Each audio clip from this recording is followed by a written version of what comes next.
এগুলো হচ্ছে বেগুন দিয়ে, আলু, মূলা, বেগুন দিয়ে, তারপরে লইট্টা শুটকি দিয়ে চচ্চড়ি করতেছি।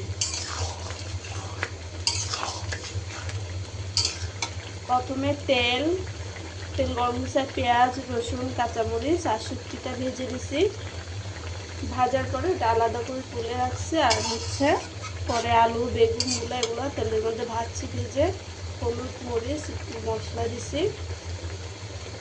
দেওয়ার পরে যখন তরকারিটা হয়ে আসছে, হ্যাঁ এই যে লাইটে, তারপরে শুটকিগুলো দিয়ে দিচ্ছি আর ধনিয়া পাতা দিয়ে দিচ্ছি।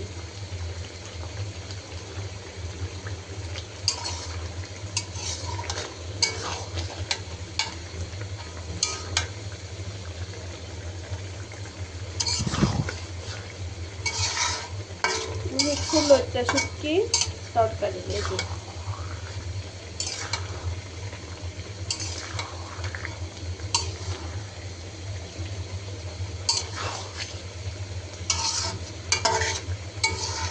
টাটা।